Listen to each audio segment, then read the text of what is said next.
Sean bienvenidos a Historia Crítica. En esta ocasión trataremos el viejo mito de la Argentina potencia o la Argentina como uno de los países más desarrollados del mundo, hacia la década del 1900. Como muchos sabrán, esta idea se origina en una estimación económica que dice que Argentina en 1895 tenía el producto por habitante más alto del mundo, y que hasta 1929 habría sido una potencia mundial y uno de los países más ricos del planeta. En el período que fue entre 1880 y 1930, Argentina se separó notoriamente del resto de América, junto a Canadá y a Estados Unidos, con un crecimiento económico muy rápido, acompañado de un aumento de población importante. Durante esos 50 años, Argentina mantuvo su modelo agroexportador, a través del cual pudo erradicar gran parte del analfabetismo, pudo multiplicar el empleo privado, pudo modernizar su infraestructura de transporte y logró que el obrero urbano pudiera obtener salarios similares a los obtenidos en Europa.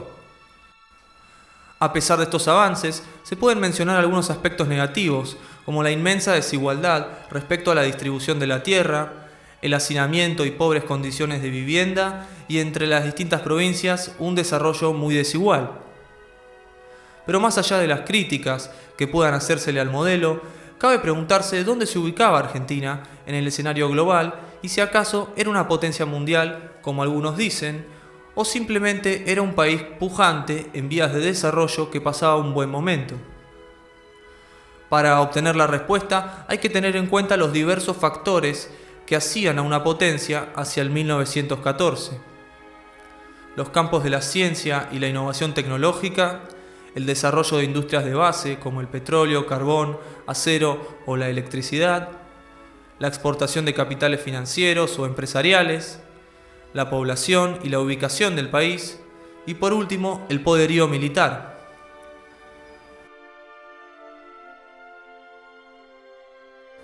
En el campo de la ciencia y la tecnología, hacia el 1910, Argentina se encontraba en un lugar marginado. Las innovaciones y avances se dieron en Europa y en Estados Unidos, permitiendo a estos sacar ventaja desde un primer momento. Inventos como el dirigible, el avión, el automóvil, la máquina de escribir, el ascensor, el gramófono, la ametralladora automática o las aspirinas son algunos ejemplos de innovaciones que se dieron entre 1880 y 1910 en estos países. La realidad es que Argentina no desarrollaba avances, sino que los traía de Europa y Estados Unidos. Otra forma de evaluarlo es ver los premios Nobel de la época. Desde 1901 hasta 1914, los premios a los avances en química, física y medicina fueron a parar casi todos a manos de europeos, siendo Estados Unidos la única excepción no europea con 2 premios Nobel.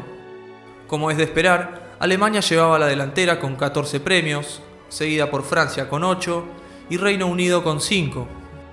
Argentina ni siquiera figuraba en el mapa. En lo que hace al desarrollo de las industrias estratégicas, Argentina estaba muy atrasada.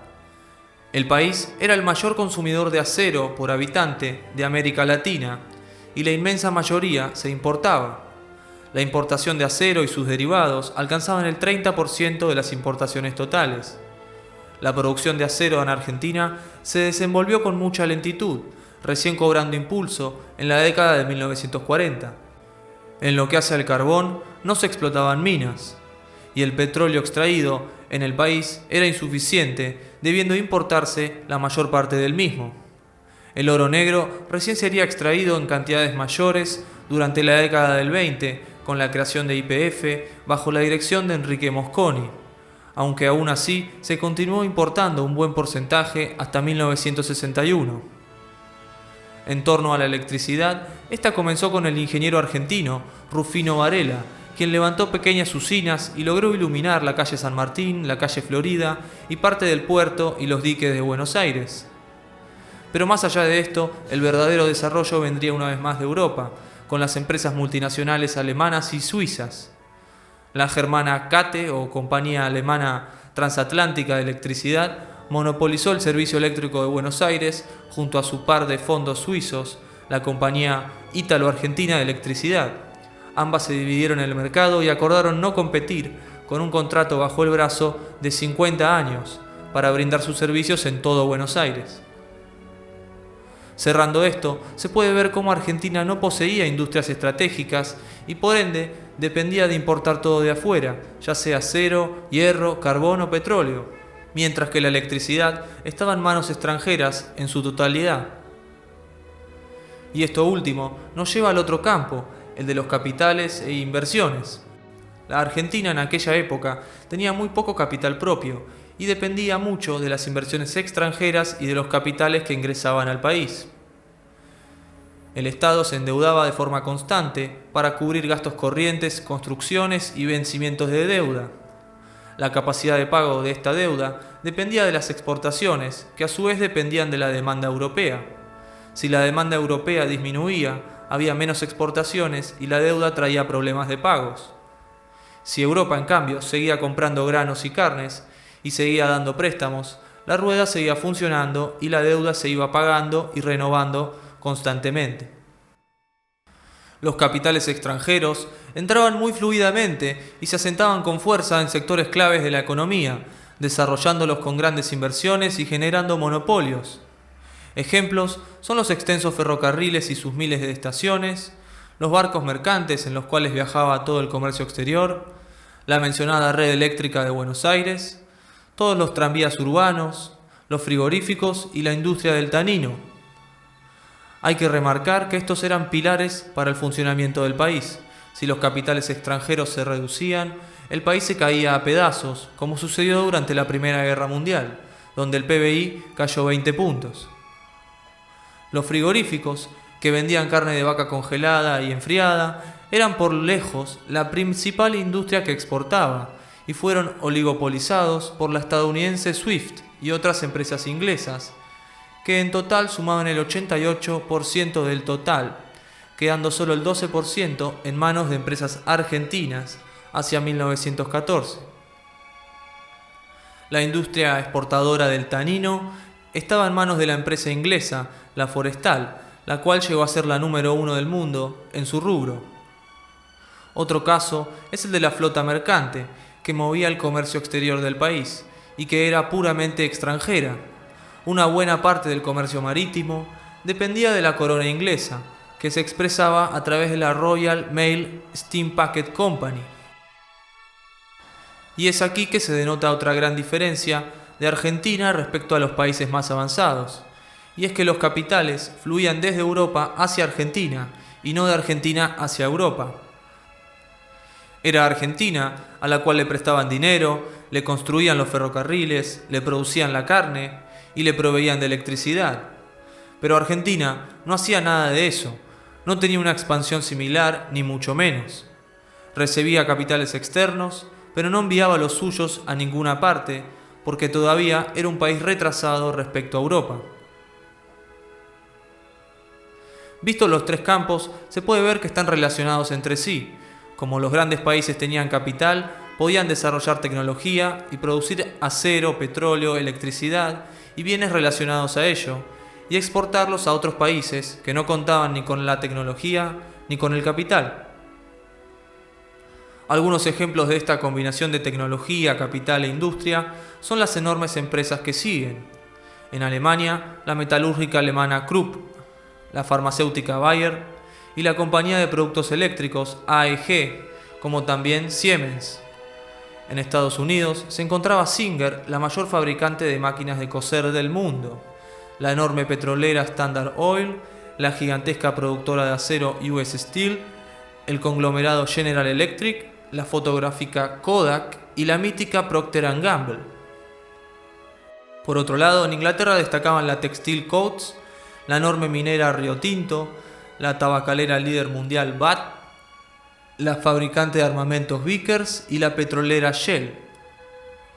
Para aclarar esta idea aún más, pueden ver este cuadro donde se ubican las 100 empresas industriales más grandes del mundo hacia 1913. Como podrán ver, Argentina no poseía ni siquiera una sola empresa entre las más grandes del mundo. algo bastante sorprendente si se sostiene la creencia de que Argentina era una potencia mundial. Yéndose al campo de la población, hay que decir que Argentina también se quedaba atrás de los países más avanzados. Hacia 1914, año donde se realizó un censo nacional, Argentina tenía casi 8 millones de habitantes. Esto contrasta con las poblaciones de los siguientes países: Estados Unidos con 90 millones, Alemania con 68 millones, Austria-Hungría 50, Francia 40 millones, Gran Bretaña 46 millones, Italia 35 millones, y esto sin contar las colonias. Contando las colonias y protectorados, el Reino Unido tenía 450 millones de habitantes, Francia alrededor de 90 millones y Alemania 81 millones. En suma, la población de Argentina era mucho menor que los países industriales y por ende su mercado interno era más pequeño y el país se encontraba muy despoblado.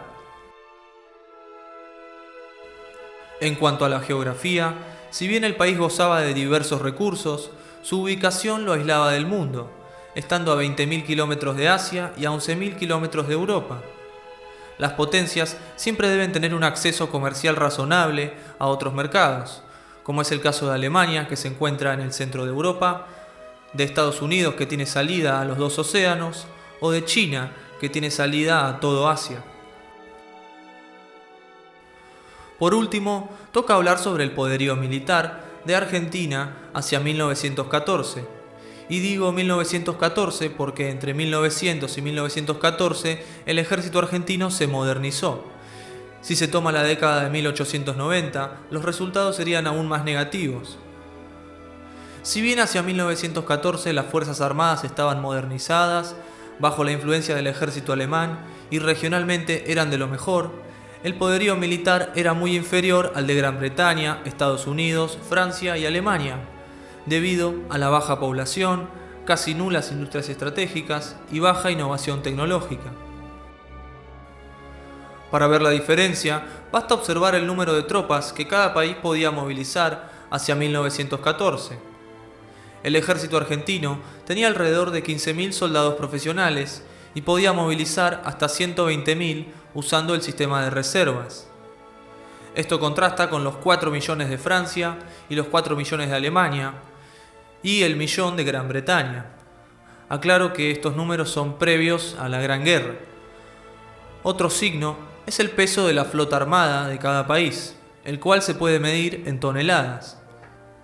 Inglaterra era por mucho la primera potencia mundial, con 3.560.000 toneladas, Alemania 820.000, Estados Unidos con 718.000 estaba en el tercer lugar, Francia con 560.000, Japón con 390.000, Rusia con 250.000 e Italia con 230.000 toneladas.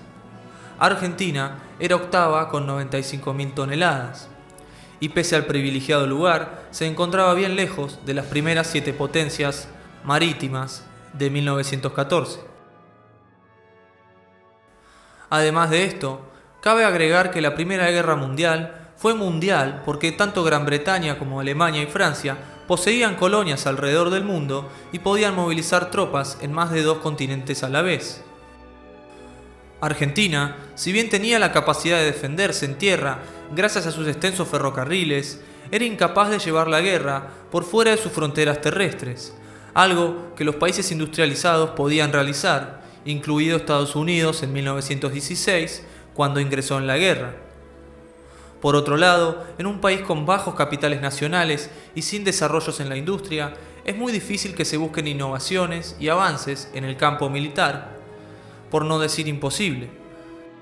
Los países centrales desarrollaban avances gracias al capital que poseían y en las colonias podían probar las innovaciones armamentísticas. Argentina, una vez más, importaba los avances desde afuera, en el caso del ejército, con el envío de oficiales a Alemania, su entrenamiento y la compra de material de guerra alemán en la década de 1910.